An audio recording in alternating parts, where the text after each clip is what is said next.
This news story came across my Twitter page last week, courtesy of the Examiner, examiner.com. So this columnist, Amy Dickinson, she has her Ask Amy Q&A column where people, write in to ask for advice. And this girl wrote in last week, maybe 2 weeks ago, saying that she had gone to a frat party and that she had gotten drunk and met another guy who was drunk. They started, kind of messing around, and she said, I don't want to have sex. And he forced himself on her. So she writes into Miss Dickinson, asking me, look, was I, I feel a little funny, calling this rape. It seems extreme, but was I raped? And, was I a victim of rape, is how she put it. The obvious answer here is yes, but she just unleashed an assault on common sense and said that yes, you were a victim of your own bad judgment.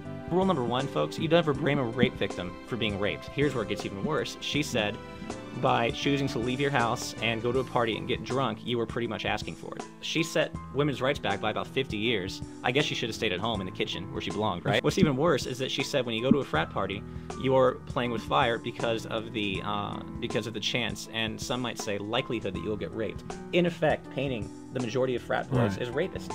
She basically, she set gender roles back. She set women's rights back.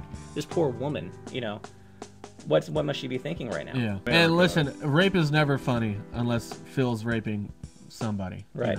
Well, rape is only funny when Phil's doing it. You can blame somebody for being raped sometimes. Sometimes. I said sometimes, damn it. Like, okay, well, give us an example. When can you blame the victim for being raped? I don't know.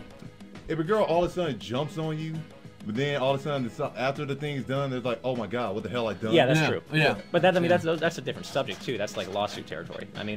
You're right. A lot of women do claim false rape charges if they Yeah. feel like a slut or if the guy's not fucking them anymore. No. They went out and they got screwed and they liked it and then they regretted it the next day. Like, how dare you? Right. And it'd be great if you could unrape somebody. Unrape someone. Unrape someone. No. Kind of like put it in and then stick it back out. Right. Now she went. Miss Dickinson went. I wish there was unrape. Sorry. She went ahead to make excuses for the guy and say, well, he was drunk. He didn't know what he was doing. It's about time someone defend the guy. I agree in most cases. Thank God. I agree in most cases. This isn't one of those cases. Guys need to be defended sometimes. It's not their fault all the time. I absolutely agree with you. For them raping a people. Sometimes they in the heat of the moment. They see a chance and That's, they take it. No, they take it. No, that's not. Take it. I don't agree. What are you saying? You're insane. You're a fool. No, I don't agree. I'm all for progressive gender roles and women's rights and everyone's rights. Really. I think women have gone too far with those rights, though. But okay, well, that's another subject. Whoa. You've gone too far. You're so spoiled. I'm sorry.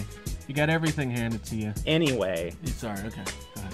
My point is, I don't know if she'll ever see this, but Miss Dickinson, you're an incompetent twat, and you should have your job revoked immediately. Like, seriously, what the fuck? It's America. She can speak her mind. Yeah, that's true. Everybody, she can. Every but she's still a American, twat. look, Yeah. look, every American is allowed to be a cunt. Rape is a serious crime. It's a violent crime, and it should never be treated with the disdain that this woman treated it. And I just wanted to bring it to everyone's attention because it really bothered me. What's her name again? Amy Dickinson. Amy Dickinson. You are a fucking cunt.